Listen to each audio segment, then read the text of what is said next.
Assalamualaikum warahmatullahi wabarakatuh. Salam dan bahagia Bapak Ibu Guru Penggerak. Perkenalkan, saya Isnaini Rahmawati, Guru UPTD SMP Negeri 3 Sindang, calon guru penggerak Angkatan 9 Kabupaten Indramayu. Video ini adalah aksi nyata yang telah saya lakukan tentang modul 1.4 yaitu budaya positif. Berikut ini merupakan rancangan tindakan untuk aksi nyata saya. Yang pertama adalah latar belakang. Penerapan budaya positif di sekolah merupakan salah satu upaya peningkatan kualitas pendidikan nasional. Penerapan budaya positif ini tidak bisa dilakukan tanpa dukungan dari semua elemen yang ada di sekolah.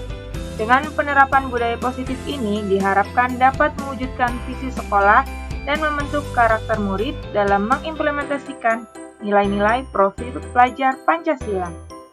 Tujuan aksi nyata saya adalah menumbuhkan budaya positif dengan keyakinan kelas, mengembangkan nilai-nilai profil pelajar Pancasila pada diri murid dalam kegiatan pembelajaran, serta melakukan kegiatan pembiasaan murid untuk mengimplementasikan nilai-nilai profil pelajar Pancasila. Tolak ukur keberhasilan aksi nyata saya adalah murid mampu membuat keyakinan kelas untuk dipasang di dinding kelas dan ditaati. Peserta didik dapat mengaplikasikan nilai-nilai profil pelajar Pancasila secara sadar dan berkesinambungan dalam proses belajar. Murid terlibat aktif dalam kegiatan sekolah dengan secara sadar mengamalkan nilai-nilai profil pelajar Pancasila sehingga tercipta pembelajaran yang menyenangkan dan berpihak pada murid. Lini masa tindakan yang dilakukan. Adapun langkah-langkah yang akan dilakukan diantaranya ialah 1.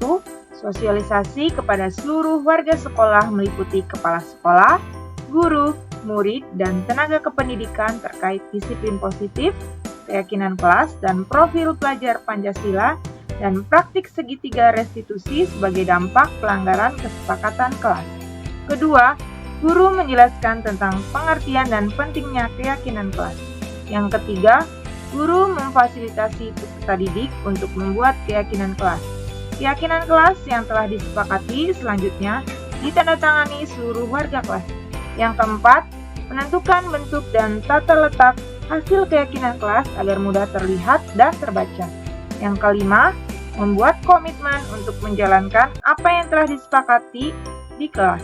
Yang keenam, melaksanakan diseminasi yang diikuti oleh warga sekolah.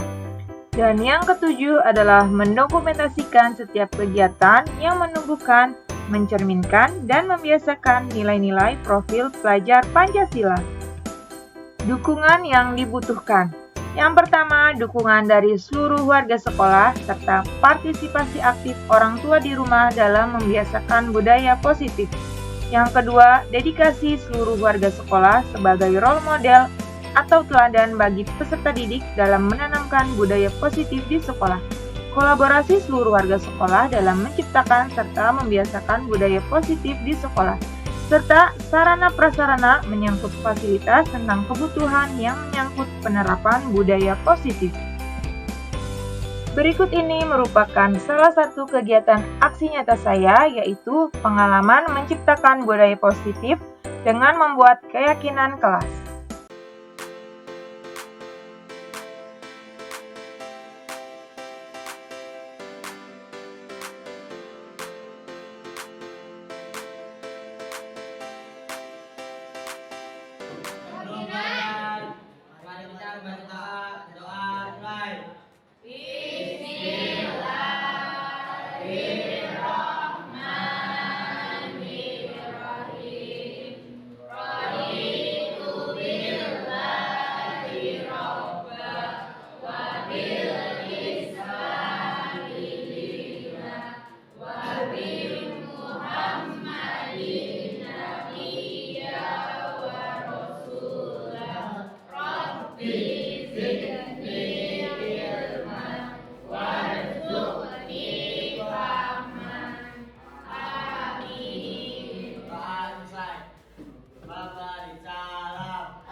agar nanti belajarnya lebih nyaman, baik dan berkualitas. Kan tadi ada yang ingin kelasnya rapi, tidak bau ya. Berarti nanti kan pembelajarannya lebih nyaman. Nah, nanti kalian itu belajar tidak hanya mengenai pembelajaran aja ya, tidak mengenai nilai-nilai yang ada di rapot, tetapi nanti kalian bisa ditanamkan nilai-nilai karakter, tidak hanya di kelas, tapi juga bisa di luar kelas ya. Nilai-nilai kedisiplinan kalian, nilai kebersihan dan kerapihan kan tidak hanya di dalam kelas kan kalian terapkan, tapi juga di luar kelas nanti. Entah kalian nanti di luar sebagai siswa ataupun sebagai masyarakat. Nah, itu. Nanti kalian ya menuliskan harapan-harapan kalian di sini. Boleh harapan terhadap diri sendiri kalian, terhadap teman kalian, terhadap guru ya, ibu dan teman-teman guru lainnya, atau harapan secara keseluruhan di kelas kalian. Nah, nanti itu bisa menjadi keyakinan ya yang akan kalian yakini secara bersamaan ya, itu.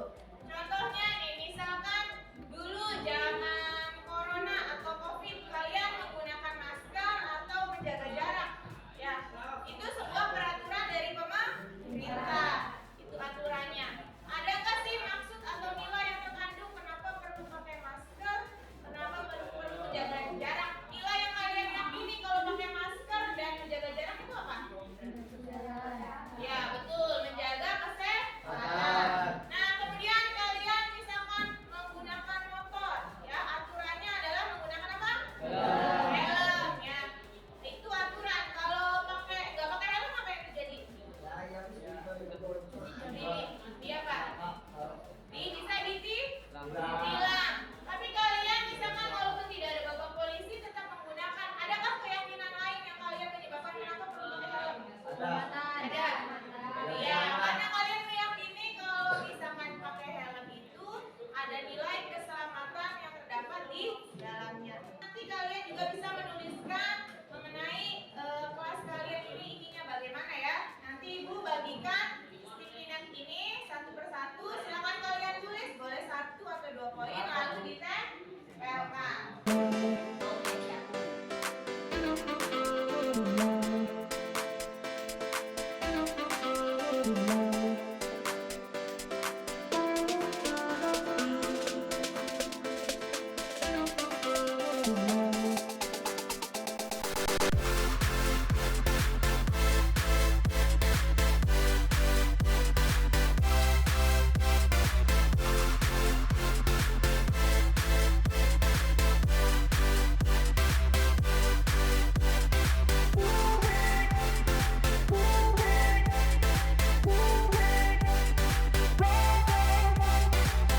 Sudah selesai mengisi harapannya? Sudah. Nah, silakan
tepat waktu. Kalau nyaman, kemudian wangi, wangi bisa dengan kata nyaman ya. Nyaman, rapi, bersih. Kemudian Saya ingin saya ingin bisa menyelesaikan tugas dengan baik. berarti menyelesaikan tugas dengan baik.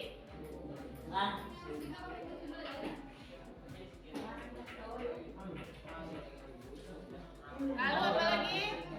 Saya ingin teman-teman tidak saling membuli. Berarti ingin kelasnya kalau tidak bully kelasnya yang aman ya.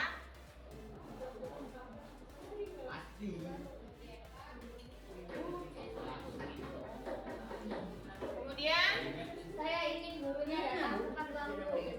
gurunya menyenangkan dan tepat waktu. Saya ingin mengerjakan tugas dengan benar. Ya dengan baik berarti kalau benar ya masih ke poin ini. Saya ingin tidak ada bully-bulian. Ya berarti sama dengan ini berarti kelasnya aman atau tidak membuli ya. Tidak ada bullying. Lalu Saya ingin dapat menata kursi dan meja dengan baik. berarti nanti penataan kelas. Nah, iya betul, penataan kelasnya rapi ya, bisa masuk ke poin ini. Rapi. Kemudian apa lagi? Saya ingin kelas saya ada listriknya. Ingin ada listriknya, berarti nanti kelasnya yang aman dan rapi juga masuknya. Saya ingin kelasnya bersih. Saya ingin kelasnya lebih rapi. Udah semua. Ya nanti dari sini kita rangkum ya. Kalau harapan kalian satu kelas adalah ingin penataan kelas atau keadaan kelas yang bagaimana? Nyaman, rapi dan bersih. Gurunya datang tepat waktu dan mengajar dengan menyenangkan. Ingin barang-barang kalian aman, tidak ada yang hilang. Lalu kalian juga bisa datang tepat waktu, bisa menyelesaikan tugas dengan baik dan tepat waktu juga. Kemudian kelasnya ingin yang aman, tidak ada bullying. Ya, dari kata-kata atau harapan ini, mari kita tuangkan menjadi keyakinan kelas yang kalian yakini bersama ya dan akan dijalankan ya di kelas kalian sehingga nanti pembelajarannya lebih menyenangkan, lebih baik, lebih positif ya nanti pembelajarannya lebih berkualitas karena bisa saling menghargai setiap keyakinan yang sudah kita buat. Nah, dari rangkuman harapan ini kita tuangkan ke keyakinan kelas ya. Poin-poin yang pertama ya, berarti ingin kelas yang bersih dulu ya. Kami mempunyai keyakinan bahwa kelas kami bersih. Tuliskan Konipa. Iya, bersih. Iya. Enggak, langsung bersih dulu. Enggak koma harusnya. Koma. Berarti rapi. Nyaman. Koma.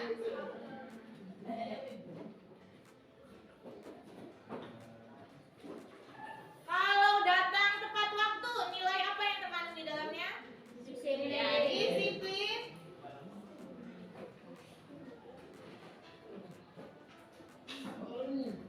Kalau barang-barangnya tetap aman, berarti nilai apa yang terkandung di dalamnya?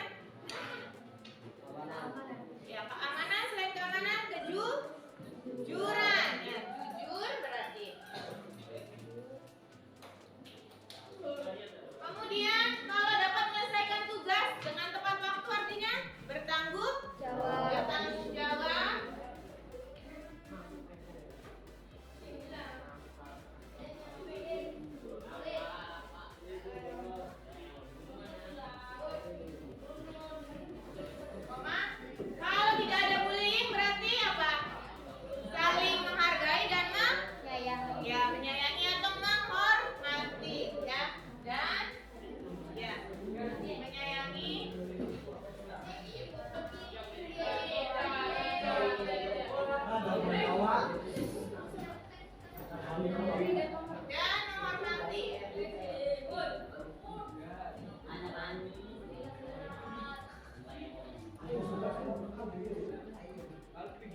rapi bersih, penataannya juga nyaman dan rapi. Gurunya datang menyenangkan, gurunya datang tepat waktu dan menyenangkan, barang-barangnya aman, datang tepat waktu, menyelesaikan tugas dengan baik, ya. Kelasnya aman atau tidak ada bullying, ya. Berarti keyakinannya adalah kami mempunyai keyakinan bahwa kelas kami bersih, rapi, nyaman, disiplin, jujur, bertanggung jawab, menyayangi dan menghormati guru dan teman. Silakan dituliskan.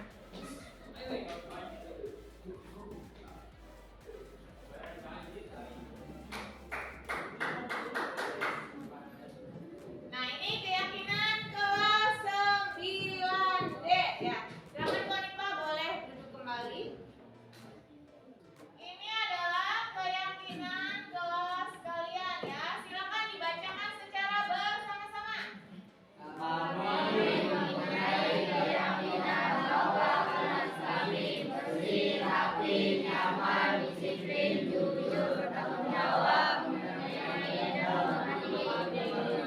Ya, itu adalah keyakinan kelas kalian. Nah, silakan nanti kalian ditandatangani, ya. Satu orang maju ke depan untuk menandatanganinya bahwa ini adalah benar keyakinan kelas kalian. Ya, silakan dimulai dari boleh. Ini siap? Bawa pulpennya.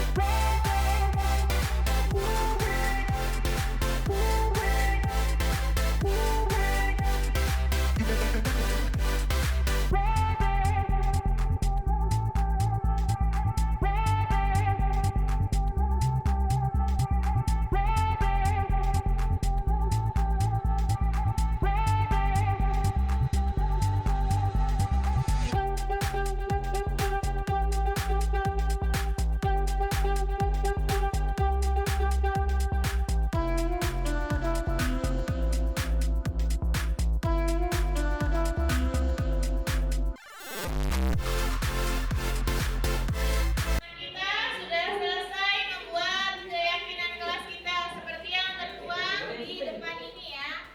Semoga dengan kita membuat keyakinan kelas itu bisa menciptakan budaya positif. Kalian sebagai siswa bisa meyakini, ya, dengan baik, dengan bijaksana segala peraturan yang ada di sekolah, ya, sehingga nanti pembelajaran yang kalian lakukan juga menjadi lebih baik, lebih positif, dan lebih berkualitas, ya. Keyakinan kelas ini tidak hanya tertulis atau tertuang, ya, tetapi kalian juga yakini dan dilaksanakan, ya, itu.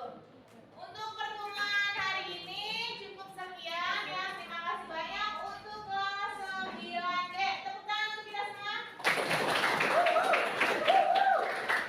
Terima kasih. Ibu akhiri. Wassalamualaikum warahmatullahi wabarakatuh.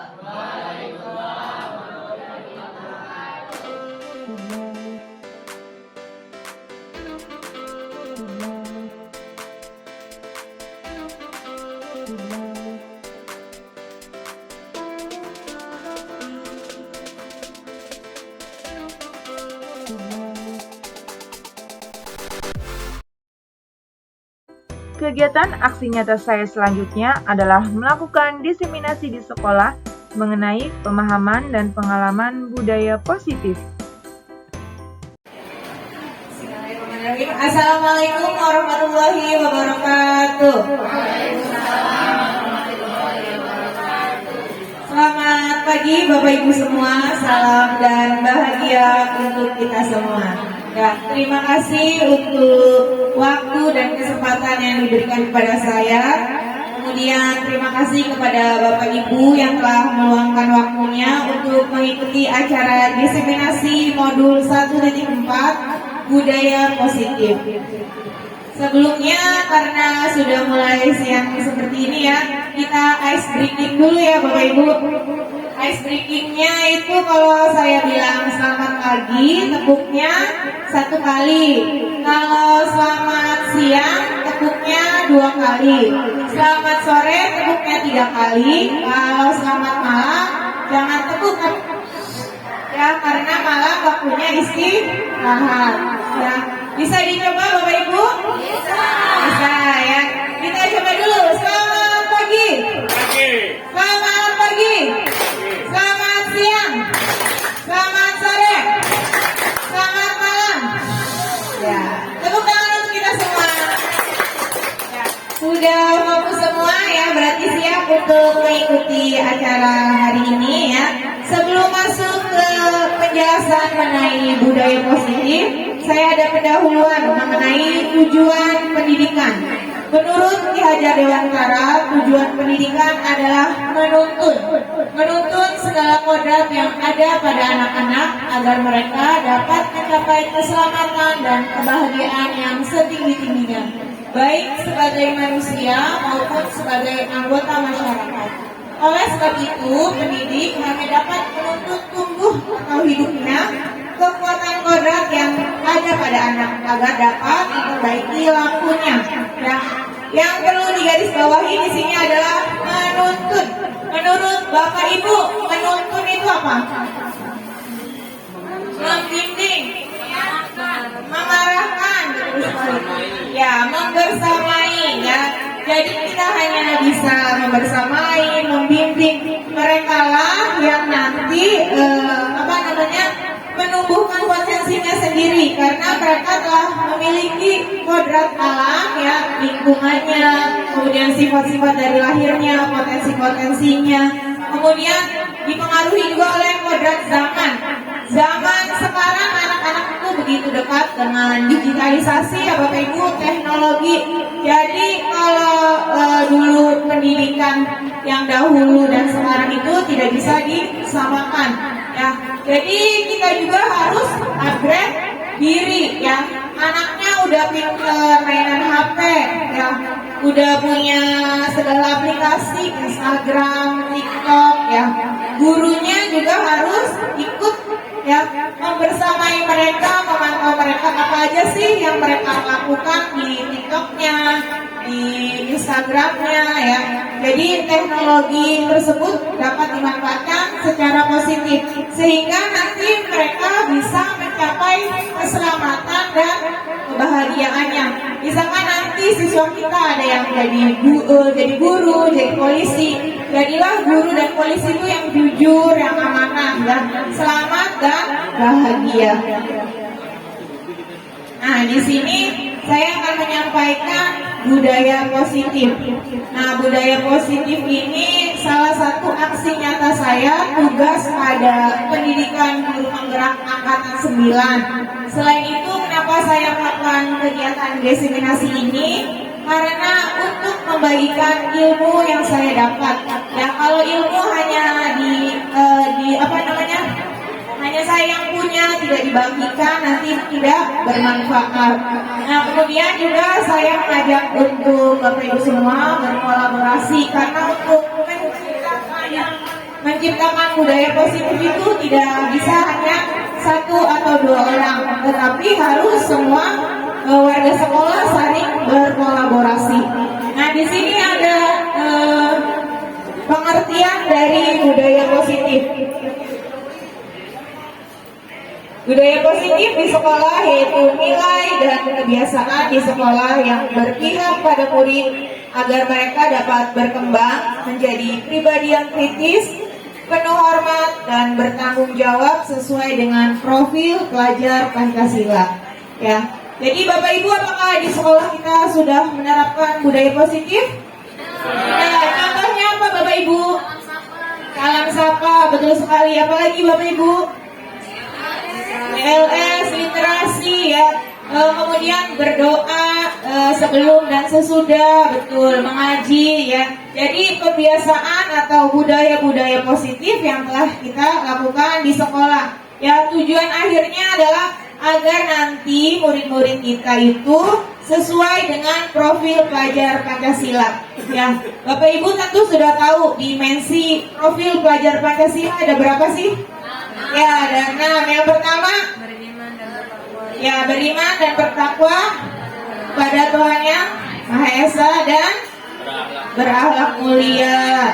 Kemudian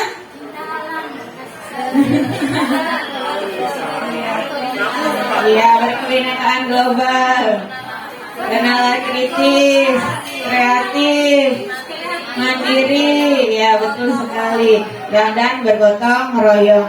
Nah itu semua segala upaya yang kita lakukan itu untuk tadi mencapai keselamatan dan kebahagiaan anak, kemudian sesuai dengan profil pelajar Pancasila.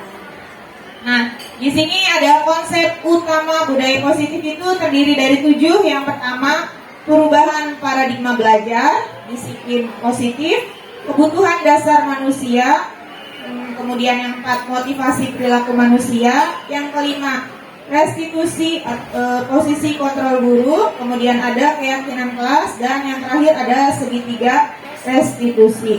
Nah, di dalam pendidikan guru penggerak ini semua pembelajaran ini dilakukan selama 2 minggu ya.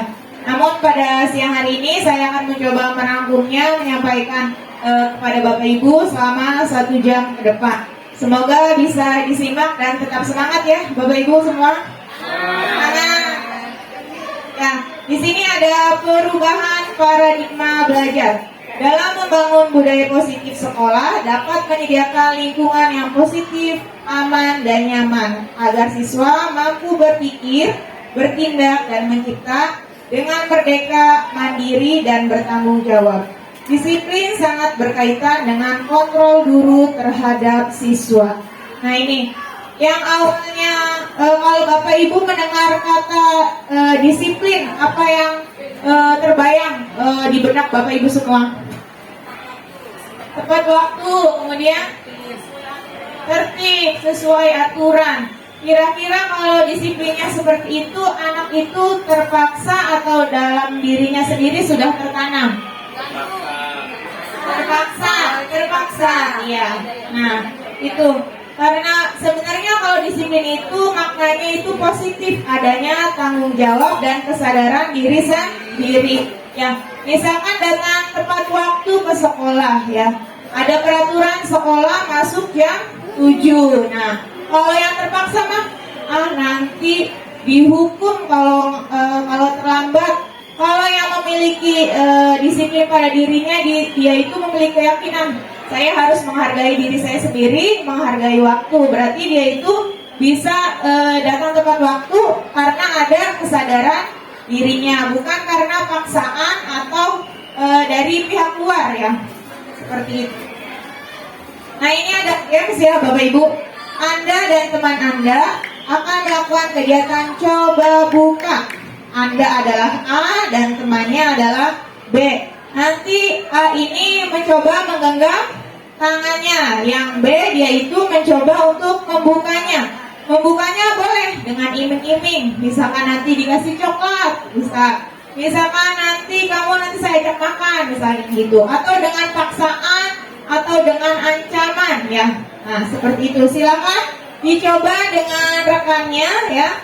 Itu untuk menawari, pokoknya sehingga si kepalanya itu terbuka. Boleh dipaksa, boleh dimarahi, boleh dipuji, ataupun apapun itu. Nah, andaikan Bapak Ibu guru itu A ya, apa yang Bapak Ibu guru lakukan? Membuka atau tetap menutupnya? Menutup dulu, lalu apakah tetap ditutup atau membukanya? Misalkan Miss Ayu itu A, Mama Ani B ya. Misalkan Miss Ayu ini menggenggam ya, Mama Aninya coba membuka, mau nggak? Mau nggak dikasih coklat ya? Ada syaratnya. Iya, boleh nggak? Iya, boleh. Ya, membuka sendiri. Berarti itu dibukanya atas kemauan orang lain, adanya iming ya.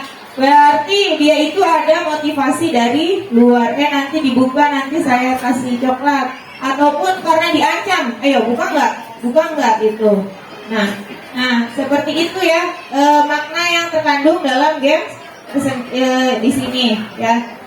Jadi tadi dari games tadi itu merupakan adanya paradigma teori kontrol atau ilusi kontrol. Nah, ini teori ini dari Dr. William Glasser ya, bahwa ilusi guru itu mengontrol murid. Misalkan di pembelajaran, ayo anak-anak duduknya yang rapi biar nanti belajarnya mengerti.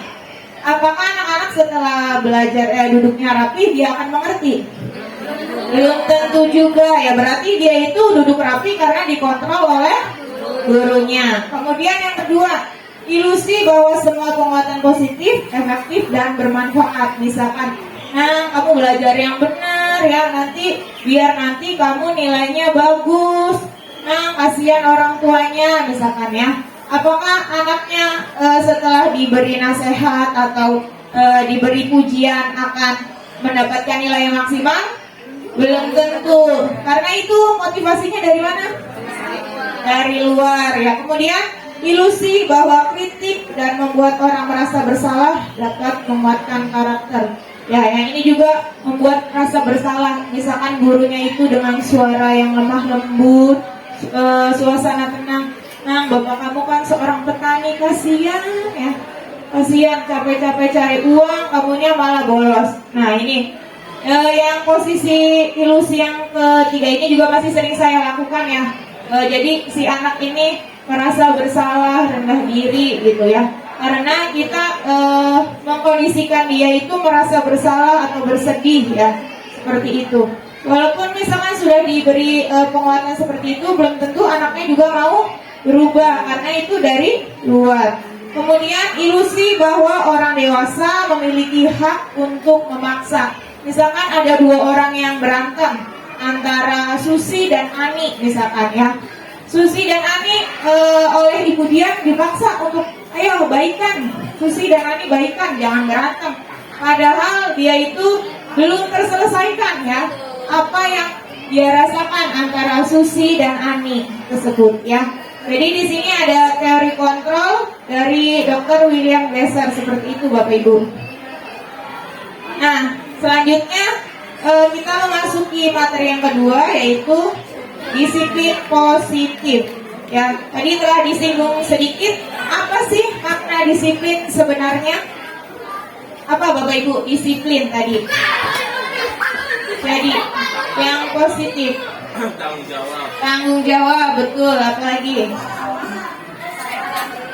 kesadaran diri, ya betul sekali. Jadi dia itu sudah mulai tahu ada tanggung jawabnya, ada kesadaran dari diri sendiri, bukan dari pihak luar atau orang lain.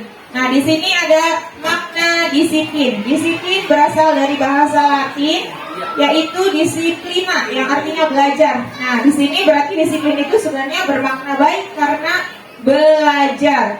Kemudian makna asal dari kata ini berkonotasi dengan disiplin diri dari murid-murid Sokrates dan Plato. Kemudian disiplin diri membuat orang menggali potensinya menuju sebuah tujuan apa yang dia hargai ya Bapak Ibu.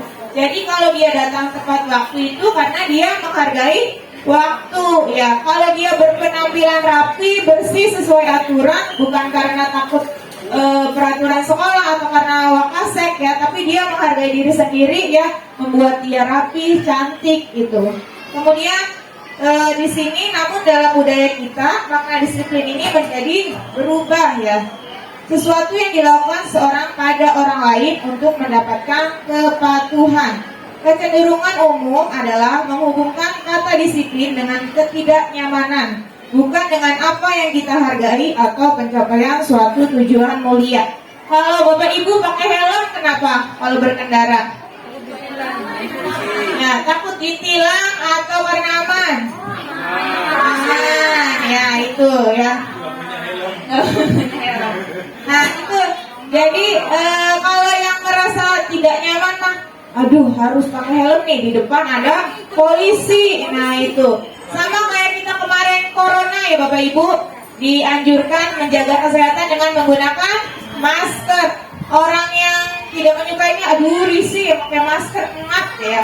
Padahal ada suatu keyakinan bahwa dengan menggunakan masker kita bisa menghindari adanya penyebaran virus tersebut.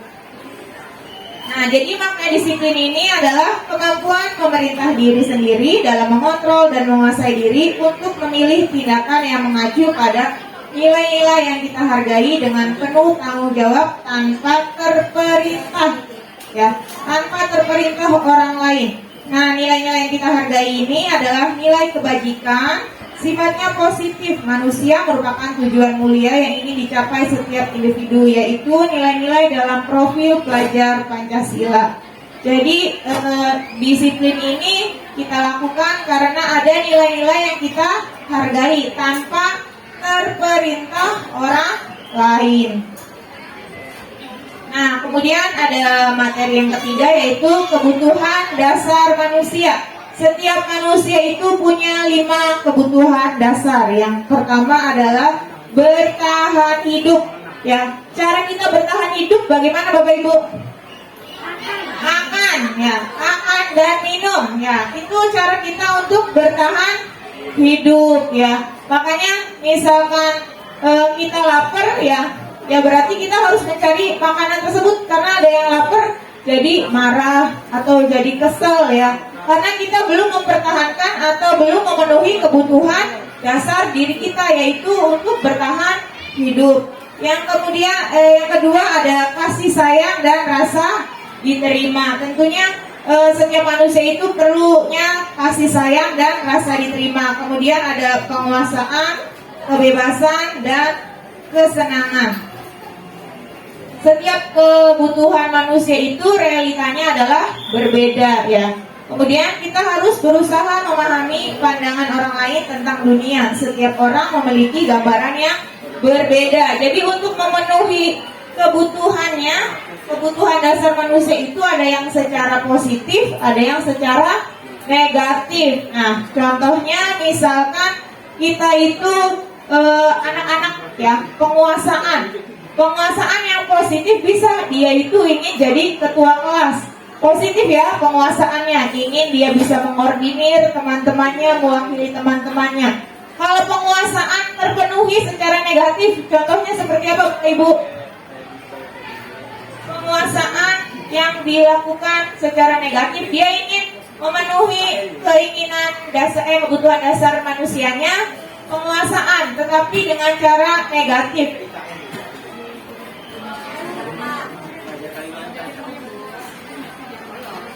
Bolos, berarti dia itu menjadi ketua gengnya misalkan, ya. Jadi dia itu menguasai, hei kamu, misalkan, ya, ayo ikut saya. Temannya nurut, ya, temannya nurut, berarti teman saya ini bisa saya perintah, saya bisa berkuasa. Nah, dia itu bisa secara positif, bisa secara negatif. Kemudian kebebasan. Kebebasan bisa dipenuhi juga secara positif dan secara negatif, ya. Kebebasan yang positif, misalkan Bu, ada pelajaran menggambar, ya, misalkan pelajaran di seni budaya. Bu, saya mah nggak mau gambarnya kayak Ibu, saya mau gambarnya misalkan gambar rumah, nggak gambar pemandangan. Ya, itu dia kebebasannya seperti itu. Misalkan kebebasan yang lain, dia itu ingin bebas, tidak dikekang, misalkan. Dia bisa bolos pelajaran misalkan, ya. Kemudian misalkan kesenangan dia itu main bola. Kalau kesenangannya main bola dilakukan secara positif, apa contohnya?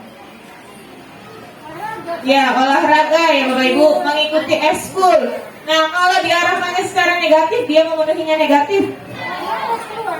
Malas, ya, belajar keluar. Nah, itu, atau bermainnya di dalam ruangan itu, ya.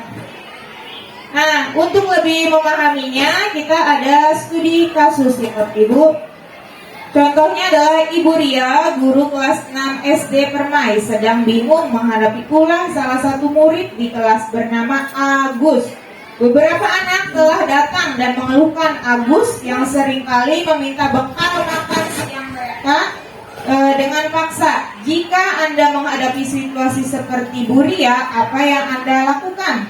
Menurut Anda, kira-kira apa alasan Agus melakukan hal tersebut? Jadi Agus selalu minta-mintain bekal temannya. Kira-kira kebutuhan apa yang tidak dirasakan oleh Agus?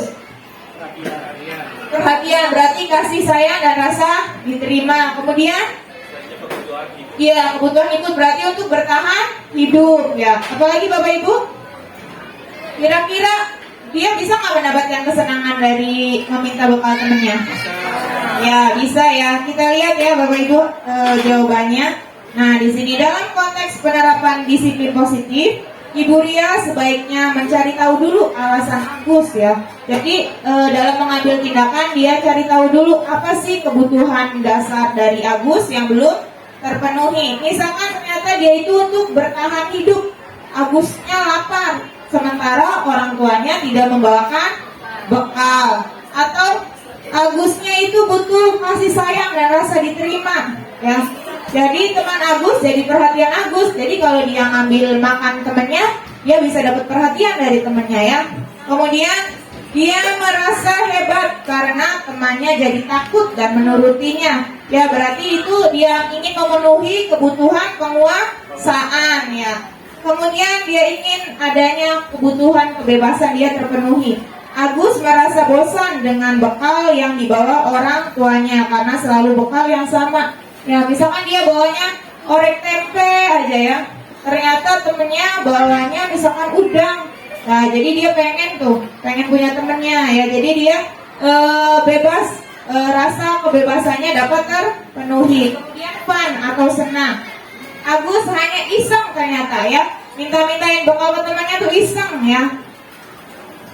Jadi ternyata misalkan anak itu ada yang jahil ya, atau ada suatu kasus dia itu mungkin karena kebutuhan dasar dari dirinya tidak terpenuhi. Maka tadi tugas pertama kita adalah menuntun, membimbing, membersamai, mencari tahu dulu apa sih yang belum terpenuhi kebutuhan dasarnya dari Agus atau siswa kita lainnya.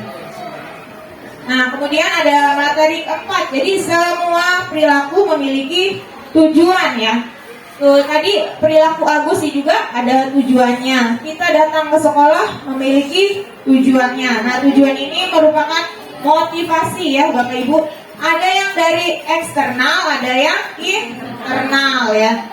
Nah, kalau yang dari eksternal itu untuk menghindari ketidaknyamanan atau hukuman.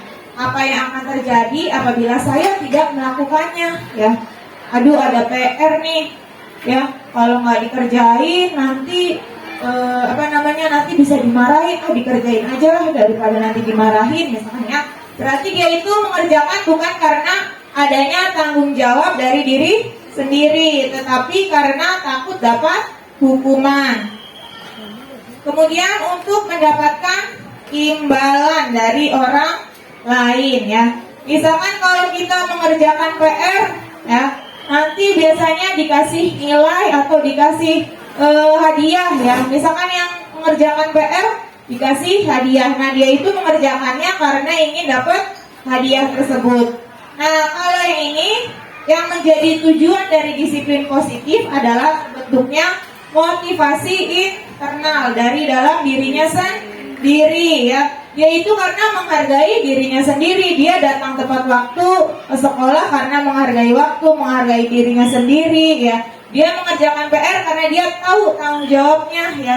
Jadi segala yang dilakukannya itu karena dia itu sudah tertanam positif diri dalam disiplin positif dalam dirinya ya. Yang bagus itu adalah dari motivasi internal ya. Misalkan Bapak Ibu mengikuti pelatihan atau diklat, motivasinya apa Bapak Ibu? Dapat sertifikat. Kira-kira kalau dapat sertifikat ya, masuknya motivasi eksternal atau internal? Eksternal. Kalau kita mengikuti pelatihan, adanya motivasi internal, kenapa? Ya betul, menambah ilmu karena bisa mengembangkan diri ya. Bukan karena biar sertifikatnya banyak, biar bangko mayunya banyak ya Bapak Ibu itu. Ya, jadi kita mulai belajar untuk menciptakan motivasi internal dari dalam diri kita sendiri. Kemudian ada hukuman dan sanksi atau konsekuensi. Ada studi kasus lagi ya Bapak Ibu. Iva kurang menguasai pelajaran matematika sehingga pada saat pelajaran tersebut berlangsung dia lebih banyak terdiam diri atau menggambar di buku pelajarannya. Pada saat guru matematikanya Pak Seno menanyakan pertanyaan, Iva menjadi gugup dan tak sengaja menjatuhkan tas dari kursinya, serta tiba-tiba menjadi gagap pada saat berupaya menjawab. Seluruh kelas pun jadi tertawa melihat perilaku Iva yang bicaranya tergagap dan terkejut tersebut. Pak Seno pada saat itu membiarkan teman-teman Iva menertawakannya. Ya, Iva menjadi malu luar biasa dan malahan minta Iva untuk maju ke depan dan berdiri di depan kelas sambil menunjuk hidungnya. Ya, karena tidak bisa menjawab pertanyaan dari Pak Seno. Kelas semakin gaduh dan anak-anak pun tertawa melihat Iva di depan kelas memegang ujung hidungnya. Apakah Anda setuju dengan tindakan Pak Seno terhadap Iva? Ya, tadi karena Ivanya nggak bisa, dia teman-temannya itu menertawakannya. Kemudian Pak Senonya juga jadi meminta Iva untuk maju ke depan. Apakah Bapak Ibu setuju dengan tindakan Pak Seno? Tidak, mengapa? Iya, mempermalukan ya. Kemudian menurut Anda tindakan Pak Seno terhadap Iva adalah sebuah hukuman atau konsekuensi atau apa? Hukuman ya. Karena dia itu membuat Iva menjadi bersalah ya. Kemudian dia itu menerapkan tidak sesuai aturan yang telah disepakati di kelasnya. Nah, di sini ada makna ada tabel hukuman, konsekuensi, restitusi ya, yang merupakan identitas gagal itu kalau kita melakukan hukuman ya. Kemudian disiplin yang merupakan identitas sukses adalah konsekuensi dan restitusi ya. Kalau yang hukuman itu dia itu yang menyakitkan ya. Misalkan tadi karena dia tidak mengerjakan PR, jadi dia itu dihukum ya, Ivanya ya, pegang hidung terus berdiri di depan kelas ya. Nah, kalau konsekuensinya tidak bisa mengerjakan, berarti bagaimana sebenarnya? Kalau yang harus dilakukan Pak Seno? Ya, didekati anaknya ya. Berarti konsekuensinya nanti Iva belajar lebih lama dari teman-temannya. Misalkan temannya harusnya istirahat, dia masih harus tetap belajar ya itu. Nah, nanti selanjutnya itu ada restitusi ya. Dia itu nanti dihadapkan oleh pilihan. Jadi dia yang menangani atau mengatasi masalah dirinya sendiri. Nah, ini ada contoh soal ya. Yang pertama, mencatat 100 kali di dalam buku kalimat saya tidak akan terlambat lagi karena saya tidak akan terlambat lagi. Yang mencatatnya karena terlambat ke sekolah. Ini hukuman atau konsekuensi? Ya, betul sekali hukuman. Yang kedua, lari mengelilingi lapangan basket 2 kali karena terlambat hadir di sekolah. Hukuman.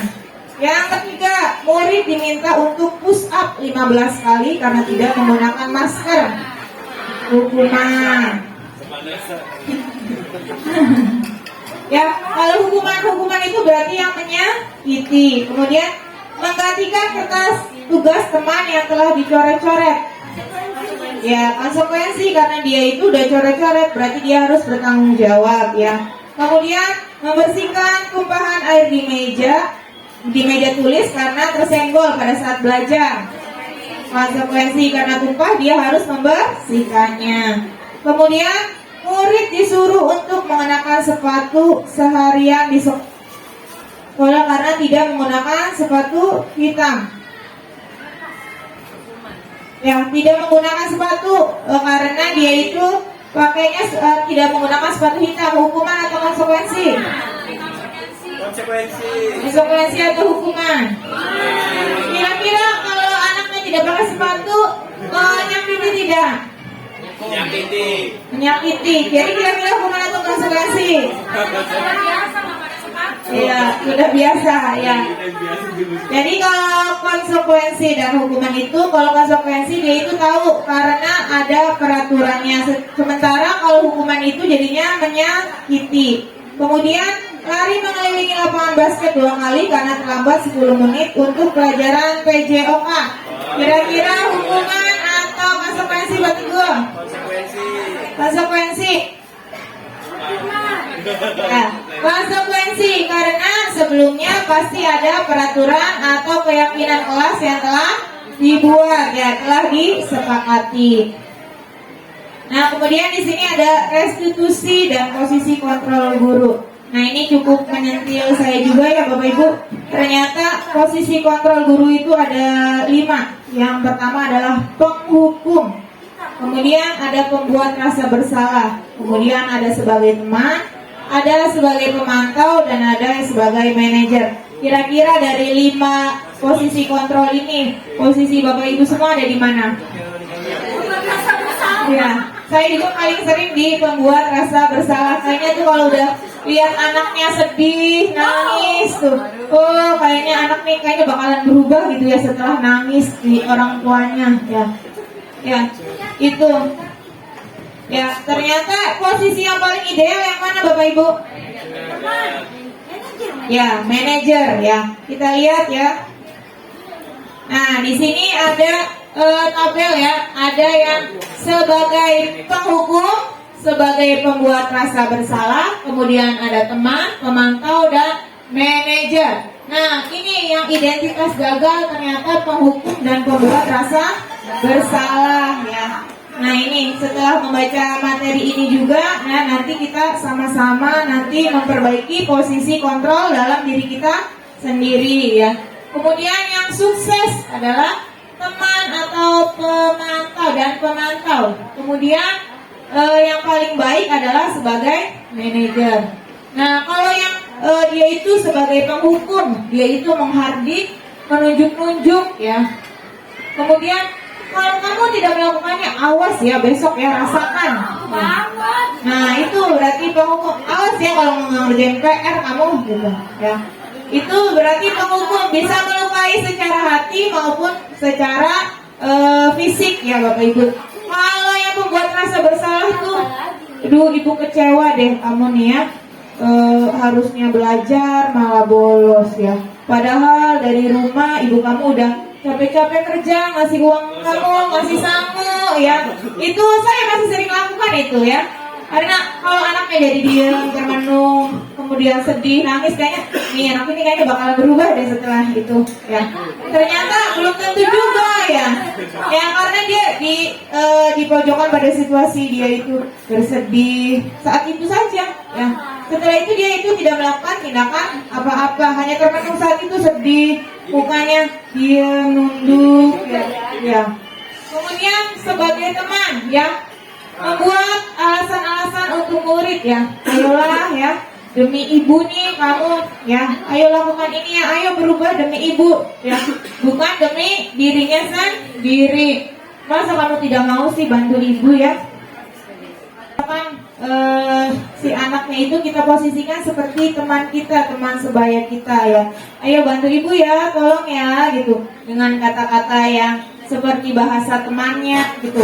Nah, tapi posisi ini bisa ada positif, ada negatifnya ya. Karena dia itu sesekali bisa jadi penurut ataupun tidak, ataupun menjadi penurut hanya pada beberapa orang guru ya. Karena dirasa guru tersebut itu sudah kita bantu atau guru tersebut kita sangat dekat dengan beliau ya. Kemudian posisi yang kedua adalah pemantau ya. Jadi dia itu menanyakan aturan ya. Misalkan kamu terlambat ya, apa aturannya? Misalkan aturan sekolah kita pukul 7 masuknya ya. Jadi dia itu melakukan kontrol sesuai peraturan-peraturan yang sudah ditetapkan ya. Menyesuaikan diri bila diawasi. Murid meletakkan guru peraturan dan hukuman di dunia berkualitas. Nah, yang pemantau ini juga sudah bagus ya Bapak Ibu. Tetapi ada yang lebih bagus lagi, yang lebih baik lagi ternyata, yaitu manajer ya. Nah, posisi ini dia itu mengajukan pertanyaan-pertanyaan. Jadi dia sendiri yang mencari solusi dari masalah yang dia hadapi. Misalkan ada siswa yang terlambat ya, kamu kenapa terlambat? Saya bangunnya kesiangan, misalnya saya bangunnya jam 7 ya. sekolah kita masuknya jam berapa? Jam 7. Kira-kira kalau kamu berangkatnya jam 7 sementara sekolah kita masuk jam 7, apakah sudah mematuhi peraturan? Anaknya kan belum misalkan ya. Kemudian nanti kita tanya bagaimana agar kamu tidak datang terlambat sekolah lagi. Jadi mencari solusi dirinya sendiri dan menyelesaikannya sendiri ya. Jadi kita hanya melakukan pertanyaan-pertanyaan. Nanti di akhir ada segitiga restitusi ya. Jadi yang ditanyakan apa yang dia yakini ya, anak yang kita yakini, apa yang bisa kau kerjakan untuk memperbaiki masalah ini. Jadi dia itu permasalahannya dia hadapi, kemudian cari solusi atas dirinya sendiri. Nah, di sini ada pertanyaan ya, posisi kontrol guru. Jadi kalau gurunya, ibu kecewa deh sama kamu, berarti nanti anaknya itu kita buat seolah-olah bersalah ya. Jadi membuat merasa bersalah. Kemudian kamu tidak pernah benar nih melakukannya, ya berarti dia itu penghukum. Kalau ayolah kamu lakukan ya demi ibu, demi bapak, berarti sebagai teman ya. Kemudian apakah kamu mau mendapatkan stiker bintang hari ini? Berarti pemantau ya. Karena sudah ada aturannya, misalkan kalau stikernya yang paling banyak, yaitu nanti murid yang nilainya mendapat nilai yang bagus. Kemudian bagaimana kamu bisa menyelesaikan masalah ini? Jadi kalau sebagai manajer dia itu ditanya solusi atas masalah-masalah yang dihadapi. Nah, yang terakhir adalah penghukum. Kamu yang selalu yang paling terakhir. Ya itu. Ternyata perkataan sekecil itu juga kita itu sudah melukai hatinya ya Bapak Ibu. Menjadi penghukum ya. Dari kata-kata sekecil itu aja ternyata bisa melukai hatinya ya. Jadi mari kita bersama-sama untuk merubah posisi kontrol kita ya. Menjadi yang tadi yang identitas yang berhasil ya, sebagai teman, pemantau, ataupun yang lebih bagus adalah sebagai manajer. Nah, ada kasus yang pertama. Pada hari Senin, Pak Alfi tidak masuk sekolah. Pak Alfi merupakan guru matematika saat itu. Ibu Rina menggantikan Pak Alfi. Bu Rina baru 1 tahun menjadi guru SMP. Beberapa murid perempuan Vivi dan Natali mengetahui hal ini dan mulai menggunakan kesempatan dan bersikap seenaknya, tertawa dan tidak mengindahkan kehadiran Ibu Bu Rina mencoba menyapa Vivi dan Natali dengan ramah sambil mengingatkan untuk tetap fokus pada tugasnya. Ayolah, tugasnya dikerjakan, nanti ibu ditegur Bapak Kepala Sekolah. Kalau kalian tidak mengerjakan tugas, tolong bantu ibu ya. Nah, namun Vivi dan Natali malah jadi tertawa. Ibu santai aja bu. Mereka tetap tidak mengerjakan tugas dan malah mengobrol ya. Nah, dari kasus 1 ini, posisi Ibu Rina dari paparan dialog ini sebagai apa Bapak Ibu? Ya, dari kata kunci yang mana? Ayolah. Ya, ayolah bantu ibu, ayolah demi ibu. Berarti dia itu menjadi posisi teman, betul sekali. Yang kedua, Anto dan Dino sedang bermain bersama di lapangan basket dan tiba-tiba terlibat dalam sebuah pertengkaran adu mulut. Dino pun menjadi emosi dan mengadakan kontak fisik ya Bapak Ibu, berarti gulat ya. Menarik kemeja Anto dengan kasar sampai 3 kancingnya terlepas. Pada saat itu guru piket langsung melerainya ya, dan membawa mereka ke ruang kepala sekolah. Ibu Suti sebagai kepala sekolah berupaya menenangkan keduanya, terutama Dino. Dino, sepertinya kamu saat ini sedang marah sekali. Mendengar itu, Dino pun mengalir bercerita tentang kekesalan hatinya. Ibu Suti pun melanjutkan bahwa membuat kesalahan adalah hal yang manusiawi dan bahwa mempertahankan diri adalah hal yang penting. Namun meminta Dino memikirkan cara lain lebih efektif karena saat ini Dino berada di ruang kepala sekolah. Ibu Suti melanjutkan bertanya tentang keyakinan sekolah yang disepakati, serta apakah Dino bersedia memperbaiki kesalahan yang telah dilakukannya terhadap Anto. Dino pun akhirnya perlahan mengangguk, kemudian Ibu Suti balik bertanya kepada Anto, hal yang bisa dilakukan Dino untuk memperbaiki masalah. Anto menjawab, saya perlu kancing saya diperbaiki Bu. Ibu saya akan sangat marah kalau melihat kancing baju saya sampai copot. begini. Ibu Suti pun kembali bertanya ke Dino, apakah yang akan dia lakukan untuk menggantikan kancing Anto yang terlepas? Ya, kira-kira Ibu Suti sebagai kepala sekolah posisinya ada di mana? Yang mana? Manajer. Kalau dari manajer, kenapa bisa Ibu Suti ini sebagai manajer? Ya, yang pertama dia itu mencari solusinya, ya betul. Untuk bagaimana kalau kancingnya copot, berarti harus diapakan, dijahit, ya itu. Yang pertama itu kalau sebagai posisi manajer itu ada 3 langkahnya. Yang pertama menstabilkan identitas, validasi tindakan yang salah, kemudian nanti menanyakan keyakinan, atau nanti akhirnya dia itu bisa mencari solusinya. Kalau yang di sini menstabilkan itu Bu Sutinya bilang ya bahwa kesalahan adalah hal yang manusiawi. Jadi biar Dino itu tidak sangat merasa bersalah sekali, yang manusiawi salah, tapi salahnya jangan keterusan. Mari kita perbaiki, ya. Ya, itu tadi posisi dari Ibu Suti. Nah, kemudian materi yang ke-6 adalah keyakinan kelas. Bapak Ibu ada yang pernah bikin keyakinan kelas? Belum? Ya. Ya. Kesepakatan atau keyakinan? Sama tidak ya?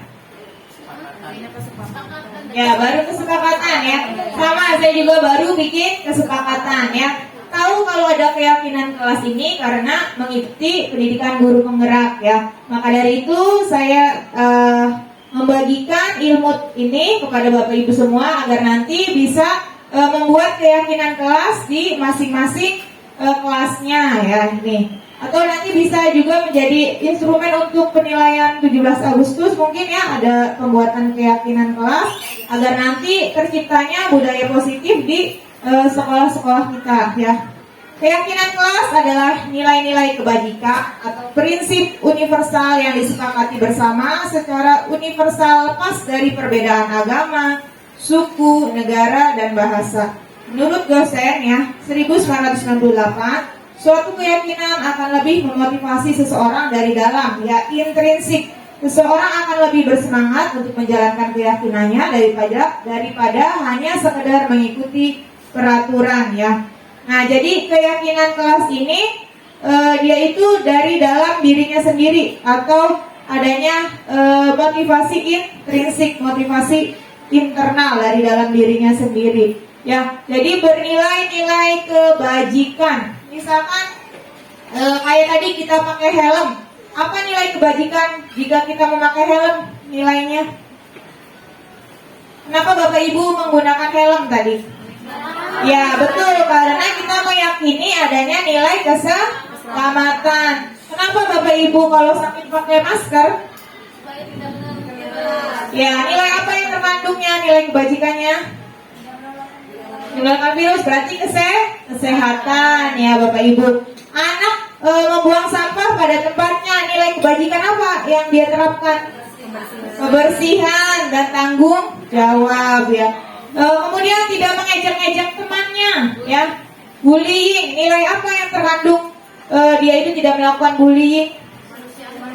Kemanusiaan, bisa ya, saling menghargai, menyayangi ya. Jadi dia itu melakukannya karena adanya motivasi atau keyakinan yang ada dalam dirinya sendiri ya, bukan karena peraturan, karena perintah ya Bapak Ibu. Nah, di sini bisa dilihat ya, pertama adalah peraturan kelas ya. Kemudian setelah peraturan kelas ada, kita yakini bersama adanya keyakinan kelas.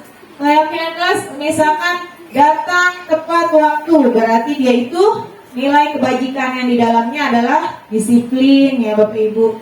Dia itu bertanggung jawab. Kemudian dia ingin kelasnya selalu rapi, bersih ya. Dia itu telah mengetahui motivasi atau nilai kebajikan yang terdapat pada dirinya sendiri. Jadi diyakini secara bersama-sama sehingga nanti dari keyakinan kelas tersebut menciptakan lingkungan yang positif. Dari lingkungan positif setiap kelas positif sehingga menghasilkan budaya positif di seluruh sekolah.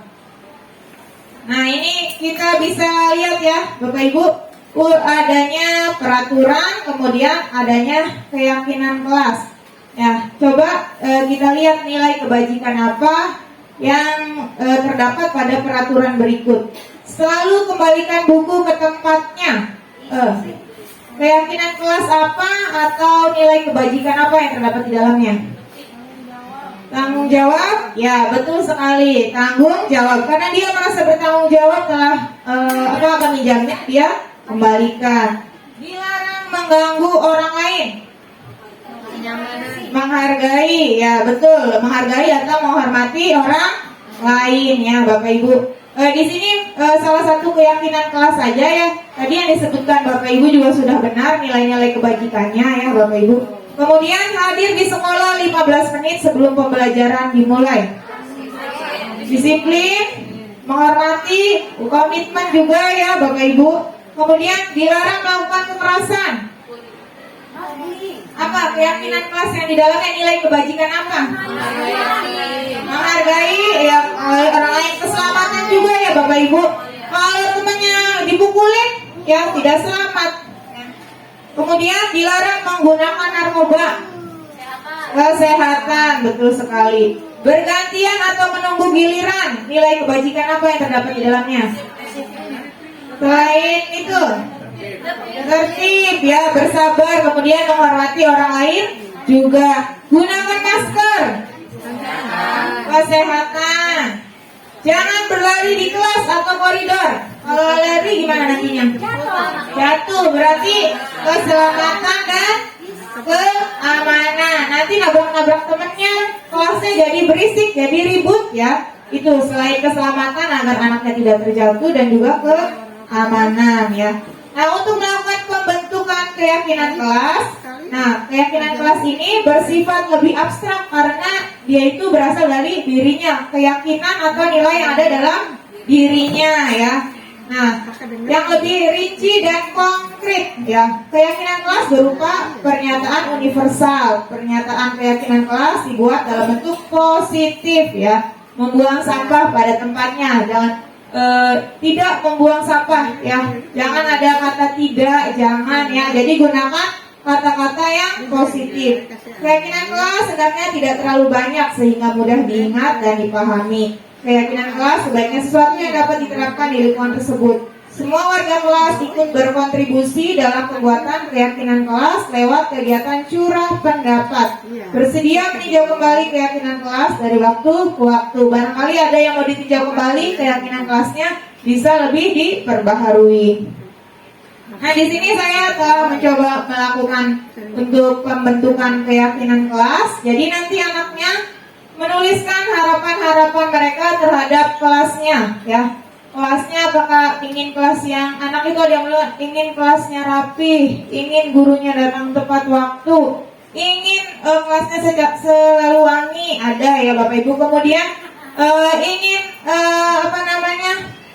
temannya tidak mengejek bapaknya katanya ya, karena masih aja ada namanya ejek-ejekan bapak ya, ejek-ejekan bapak ya, wadan-wadanan. Itu ya, manggil bapaknya, hei bapaknya ini, dianya nggak terima ya nama bapaknya disebutin. Nah, ya betul tuh ya. Nah, kalau seperti itu, kalau ngejek-ngejek atau nyebut nama bapaknya, termasuk tindakan apa Bapak Ibu itu? Bully secara apa? Verbal, betul ya. Karena si temannya yang dirasa dia namanya misalkan Susi, ya dipanggilnya Hai Anto, misalkan ternyata Anto itu nama bapaknya ya. Orang nama saya Susi malah disebutnya itu bapak saya, dianya tidak terima ya. Jadi dia itu mereka menuliskan harapan-harapan mereka, lalu kita nanti rangkum ya Bapak Ibu. Di sini ini dirangkum yang sejenis, misalkan saya ingin kelasnya tidak bersih, saya ingin kelasnya rapi. Nah, nanti dikelompokkan. Nah, setelah dikelompokkan nanti dituliskan di situ ada kertas karton tuh ya. Di situ hasil kesimpulan dari harapan-harapan siswanya atau muridnya. Nah, kemarin saya membuatnya di kelas 9D, keyakinan dari kelas 9D. Kami mempunyai keyakinan bahwa kelas kami bersih, rapi, nyaman, disiplin, jujur, bertanggung jawab, menyayangi dan menghormati guru dan teman. Nah, itu dari harapan-harapan mereka dibuatlah keyakinan kelas. Setelah itu ditandatangani oleh seluruh warga kelasnya, gurunya, kemudian siswa-siswanya. Nah, nanti tidak hanya tertulis ya, tetapi dilaksanakan agar nanti terciptanya lingkungan positif. Kalau sudah ada lingkungan positif, tadi apa Bapak Ibu yang tercipta? Ya, budaya positif. Nah, yang terakhir ya Bapak Ibu, materi segitiga restitusi. Tadi restitusi berada di posisi kontrol yang keberapa Bapak Ibu? Kelima ya, posisi yang paling ideal, yang paling baik. Karena apa? Kalau posisi manajer, dia mencari solusinya sendiri ya Bapak Ibu.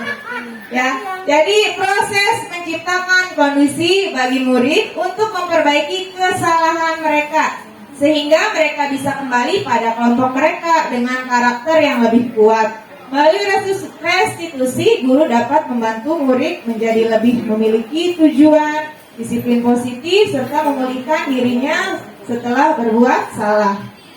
Kemudian membantu murid untuk jujur pada diri sendiri dan mengevaluasi dampak dari kesalahan yang dilakukan. Memberikan penawaran, ya bukan paksaan. Tadi kan ditanya tuh, kalau kancingnya copot, apa yang harus dilakukan? Iya, dijahit ya. Jadi dia cari solusinya sendiri ya. Itu seperti itu. Nah, ini segitiga restitusi itu ada 3 langkah atau 3 cara. Yang pertama itu kita harus menstabilkan identitasnya ya. Kita bilang setiap orang itu pasti pernah melakukan kesalahan. Kamu bukan satu-satunya yang pernah melakukan ini ya. Gitu. Karena manusia itu pasti tidak terlepas dari kesalahan. Jadi biar anaknya itu tidak terlalu ngedown, anaknya tidak terlalu merasa bersalah, rendah diri ya. Kemudian setelah itu baru validasi ya. Validasi kebutuhan atau validasi tindakan yang salahnya. Kamu tentu punya alasan ya kenapa melakukan hal tersebut. Tadi ya, misalkan kenapa datang terlambat, kita ketahui dulu kenapa dia datang terlambat ya, sehingga nanti kita bisa menentukan posisi kontrol ya. Kontrol yang baik adalah tadi manajer. Kemudian adakah cara yang lebih efektif untuk mendapatkan apa yang kamu butuhkan ya. Jadi memvalidasi kebutuhan, kemudian kesalahannya, sehingga nanti kita bisa menanyakan keyakinan. Nilai-nilai apa yang kita sepakati? Kalau tadi dia itu berantem sampai copot kancingnya, nilai apa yang dia langgar? Nilai kebajikan apa yang dia langgar? Menghargai, betul, menghormati, kenyamanan, keselamatan, kesehatan juga ya dia langgar ya. Karena kalau misalkan sampai temannya terluka ya, itu bisa. Kira-kira kebutuhan dasar manusia apa yang Dino tidak terpenuhi tadi sampai berantem?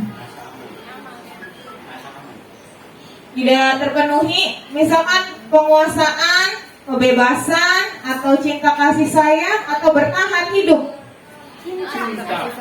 Kasih sayang bisa ya, dia cari ribut biar nanti ada perhatian dari gurunya. Kalau ribut nanti Ibu Ati nanti datang ke saya, ngobrol sama saya ya itu. Ya, penguasaan juga. Kalau saya menang, nah nanti saya kan jadi jawara, jadi ditakuti sama teman-teman saya ya itu. Ya, begitu. Atau kebebasan ya, ingin bebas berekspresi, tapi dia nggak bisa untuk misalkan bela diri yang benar gitu. Bebas aja pukulin temennya ya. Itu ternyata jadi guru itu harus mengetahui segala sesuatunya ya Bapak Ibu, kebutuhan apa yang mereka belum dapatkan, posisi apa yang baik untuk dilakukan ya, seperti itu. Nah, dalam melakukan restitusi ada tadi ya seperti yang telah kita lihat, ada 3 tahapan, yaitu yang pertama menstabilkan identitas ya. Kita bikin anaknya itu tidak merasa down ya, bahwa berbuat salah itu tidak apa-apa ya, tidak ada manusia yang sempurna. Ibu juga pernah kesalahan, ibu juga pernah datang terlambat ya, tidak hanya kalian, ibu guru juga pernah ya. Ya, tapi kita bisa menyelesaikan ini loh gitu ya. Ibu tidak tertarik siapa yang salah, kamu berantem sama siapa ya. Tapi kita mari sama-sama mencari solusinya ya. Kamu berhak merasa seperti itu. Misalkan dia itu berantem ternyata karena merasa untuk bertahan diri ya Bapak Ibu. Jadi kita cari tahu dulu alasannya dan bisa tahu kenapa anak tersebut melakukannya. Kemudian validasi tindakan yang salah atau validasi kebutuhannya. Kamu pasti punya alasan kan mengapa melakukan hal itu. Kamu patut bangga pada dirimu sendiri karena kamu telah melindungi sesuatu yang penting bagimu. Misalkan bisa aja ribut karena temannya nyontek terus ya. Tugasnya saya malah harusnya dikumpulkan atas nama Susi tadi, malah dikumpulkannya atas nama Ani. Jadi dia marah ya. Itu. Emang Ani suka begitu? Ya.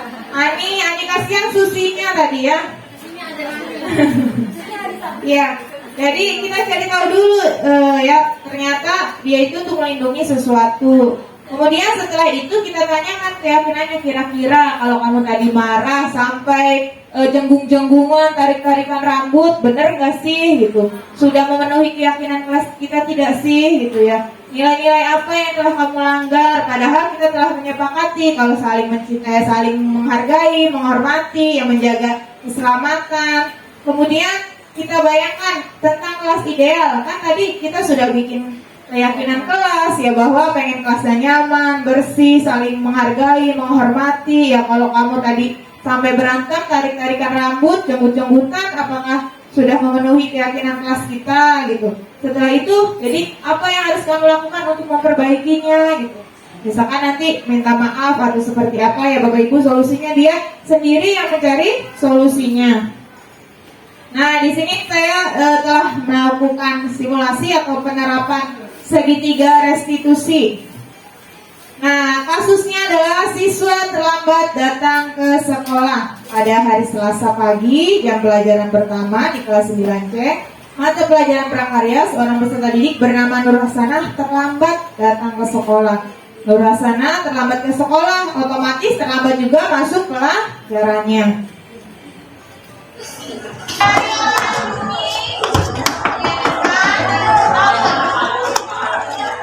Aku saya lambat.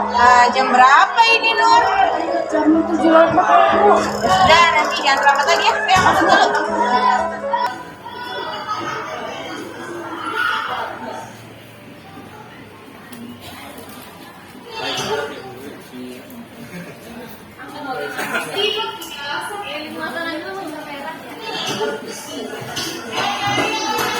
Nah, kalau yang tadi saya lakukan ya, Nur Hasanah boleh masuk ya. Ya, kemudian nanti Nur Hasanah istirahatnya jadi berkurang karena tadi ada tugas yang harus dia kerjakan. Itu hukuman atau konsekuensi Bapak Ibu?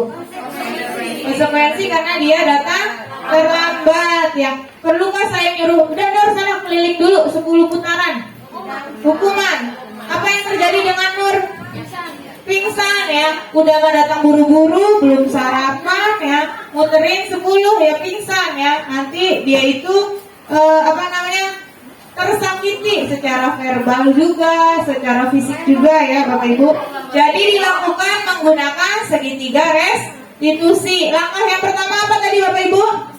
Menstabilkan identitas. Yang kedua apa Pak Im? Validasi ya, tindakan yang salah atau validasi kebutuhan. Yang ketiga menanyakan keyakinan agar nanti bisa mencari solusi ya. Mari kita lihat ya. Nur tahu kenapa Ibu Isna panggil ke sini? Tahu Bu, karena saya datang terlambat. Tadi Nur berangkat sekolah jam berapa? Jam 7.05 Bu. Baik, sekolah kita masuknya jam berapa Nur? Jam 7.00 Bu. Ya, kamu berangkat dari rumah jam 7:05. Kemudian sekolah kita masuknya jam 7.00. Apakah kamu sudah datang tepat waktu Nur? Tidak Bu, saya terlambat. Ya baik ya, setiap manusia pernah melakukan kesalahan. Itu manusiawi, teman yang lain juga pernah melakukannya ya. Tapi Ibu tidak mencari siapa yang salah ya. Kita cari solusi agar Nur tidak datang terlambat ke sekolah lagi ya Nur. Pada tahapan ini apa yang bisa dikatakan Bapak Ibu untuk menstabilkannya? Ya, ya kalau manusiawi ya, kalau datangnya terlambat atau melakukan kesalahan itu manusiawi ya. Yang lain juga pernah melakukannya ya. Ibu tidak mencari yang salah, tetapi kita mari cari sama-sama solusinya. Yang kedua adalah validasi tindakan yang salah. Datang terlambat ke sekolah. Ya Bu, saya bangunnya kesiangan. Kenapa bisa kesiangan? Tidurnya kemalaman Bu, gara-gara asik nonton drama Korea. Jadi kamu itu datang terlambat karena bangunnya kesiangan ya. Tadi malam terlalu asik nonton drama Korea sampai lupa waktu. Ya, jadi kita validasi dulu ya. Ternyata dia itu punya alasan kenapa terlambat ke sekolah. Tadi terlambatnya kenapa katanya Bapak Ibu? Ya, bangunnya kesiangan, malamnya nonton drama Korea. Ya, berarti Nur tadi mengakui kesalahannya? Ya, mengakui. Nah, setelah mengakui, nanti kita tanyakan keyakinan. Kira ya, kalau kamu datang terlambat, apakah sudah memenuhi keyakinan kelas kita, Nur? Tidak Bu, saya melanggar keyakinan kelas. Masih ingat keyakinan kelas kita apa? Masih Bu, datang tepat waktu, tidak membuang sampah sembarangan, menjaga kebersihan kelas, menghormati dan menghargai teman. Wah, bagus, Nur masih ingat keyakinan kelas kita. Lalu langkah apa yang akan Nur lakukan agar tidak datang terlambat lagi ke sekolah? Tidak bermain HP atau nonton berlebihan, tidur lebih awal dan pasang alarm. Nah, bagus, Nur sudah menyadari dan akan melakukan perbaikan ya. Nur di rumah punya kakak, Nur? Ada Bu. Ya, Nur bisa minta tolong kepada kakaknya juga untuk minta dibangunkan ya, Nur. Baik Bu, kadang alarm tidak berfungsi atau saya senyapkan lagi. Nanti saya minta tolong ke kakak saya atau ibu saya untuk membangunkan saya. Baik, jadi rencananya kapan akan dilaksanakan, Nur? Mulai malam ini Bu. Ya, bagus ya, kamu sudah mencoba menjadi pribadi yang lebih baik lagi. Semoga kamu bisa mentaati segala peraturan yang ada di sekolah ya. Terima kasih ya, Nur. Ya Bu. Jadi saya minta atau menanyakan agar Nur tidak datang terlambat lagi. Pertama, dia itu tidur lebih awal, tidak asik bermain. Iya, bermain HP, nonton drama Korea. Setelah itu dia juga memasang alarm. Kalau alarmnya nggak berfungsi lagi, tadi apa? Minta ditolong Dibangunkan sama kakak atau ibunya. Setelah itu tanyakan kapan mau dilaksanakan. Jangan cuma hanya rencana. Ibu tanyakan ternyata tidak dilaksanakan ya. Dari melakukan segitiga restitusi ini ya, jadi dia itu mencari solusi atas kesalahan dirinya sendiri. Kemudian dia cari alternatif. Ternyata kalau udah bangunnya tidurnya lebih awal, kemudian tidak nonton, tapi ternyata belum efektif, pasang alarm. Alarmnya setelah bunyi, matiin lagi. Apa? Ya, minta bangunkan ke kakaknya atau ibunya. Jadi langkah-langkahnya itu sangat banyak ya Bapak Ibu. Bapak Ibu, tadi adalah pemaparan dari diseminasi budaya positif yang telah saya lakukan. Mungkin setelah ini banyak di benak Bapak Ibu, apa ya tadi itu saya belum terlalu mengerti, apa ya saya ingin melakukannya tapi tidak tahu langkah-langkahnya. Nanti mari sama-sama berkolaborasi untuk menciptakan lingkungan-lingkungan positif di kelas-kelas kita sehingga nanti tercipta budaya positif di sekolah kita. Nah, sebelum nanti diakhiri, maka Bapak Ibu barangkali yang ingin memberikan umpan balik, kemudian ingin bertanya, dipersilahkan.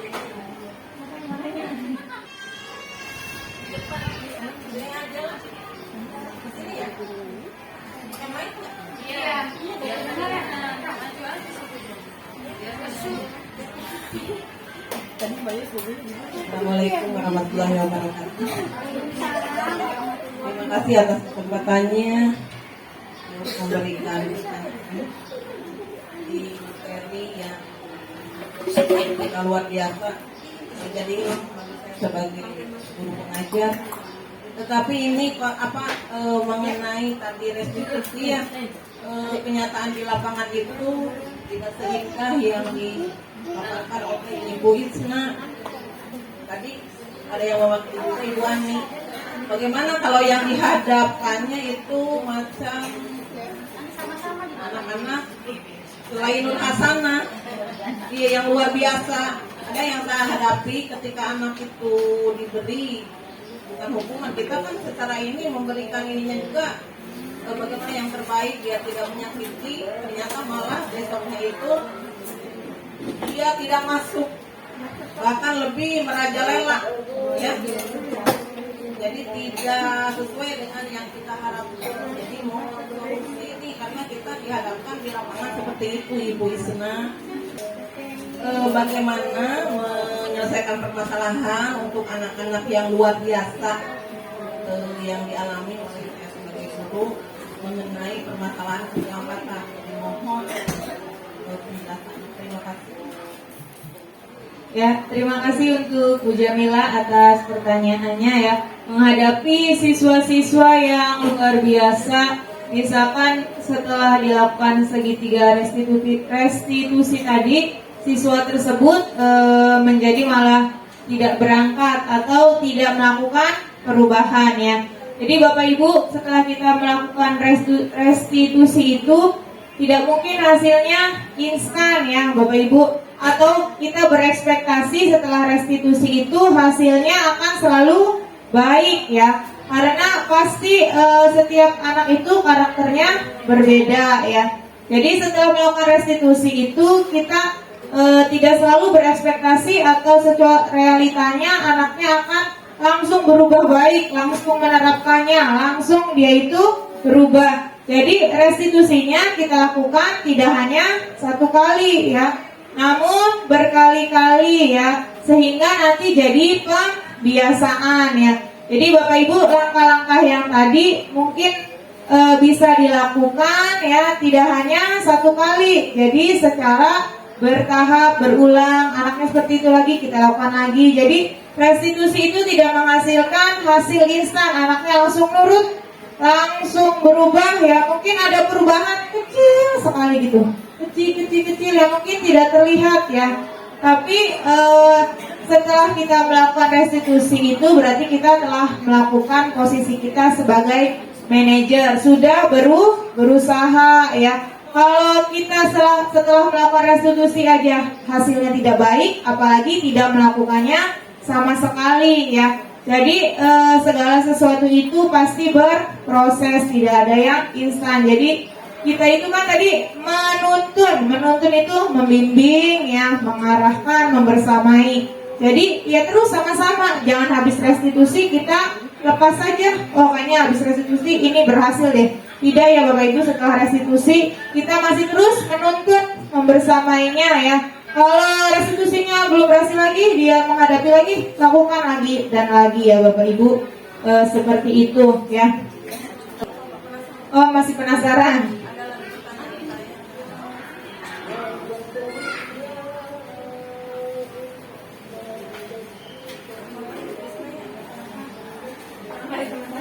Kasih punten ini bukan so pinter sebagai luapan hati saya sebagai wali kelas 8D. Ini ada anak yang saya hadapi, 2 anak, Adi dengan siapa nak? Ozan ya. Jadi dengan ibu dapat ilmu tentang restitusi nih, gimana pemetaan masalah ini yang dihadapi dengan anak saya Ozan dengan Adi. Ozan itu membolos terus ya. Tiap saya masuk dipantau, anaknya nggak ada di kelas, sementara ibu gurunya ada di kelas.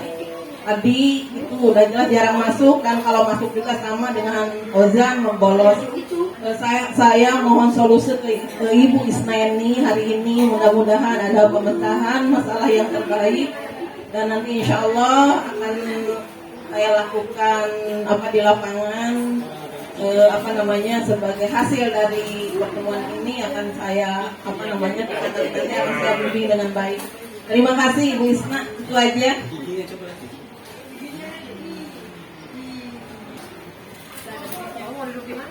Ya, terima kasih untuk Bu Jam. Ternyata setelah pemaparan materi dari saya tadi memunculkan rasa ingin tahu yang lebih katanya ya, ingin melakukan segitiga restitusi kepada anak-anak didikannya sebagai wali kelas. Ada yang datang terlambat ya Bu Jamilah, kemudian yang suka membolos ya itu.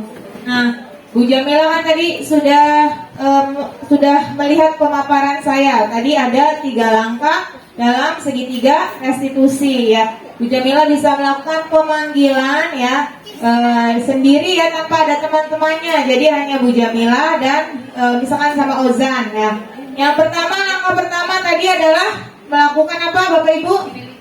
Menstabilkan identitas dulu ya Bu Jamilah kepada Ozannya. Kemudian nanti yang kedua adalah validasi tindakan yang salah atau validasi kebutuhan. Kemudian yang ketiga Bu Jamilah adalah kita menanyakan keyakinannya ya. Apakah tindakan Ozan itu telah sesuai dengan keyakinan kelas, kemudian dengan peraturan sekolah ya. Bu Jamilah mungkin harus memberikan perhatian lebih ekstra kepada 2 anak tersebut ya. Boleh dicoba nanti kan Bapak Ibu untuk melakukan segitiga restitusi tersebut ya.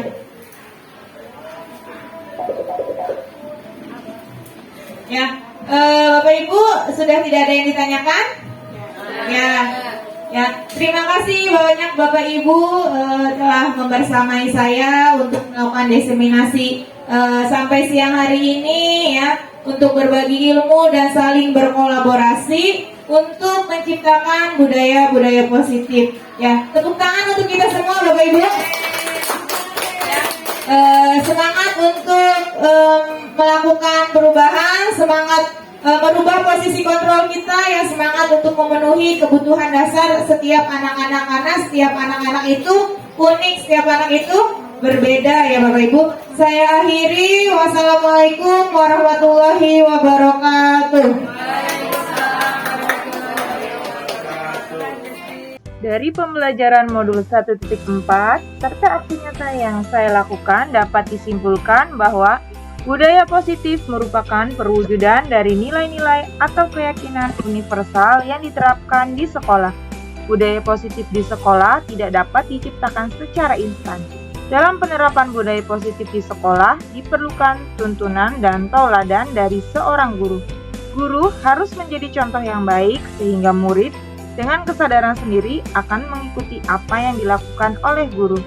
Membangun budaya positif tentu saja tidak bisa dilakukan sendiri, melainkan butuh kolaborasi dari semua warga sekolah, mulai dari kepala sekolah, guru, tenaga pendidikan, dan murid.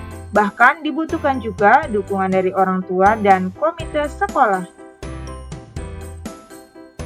Demikian video aksi nyata modul 1.4 mengenai budaya positif. Semoga dapat bermanfaat. Salam guru penggerak, tergerak, bergerak, dan menggerakkan.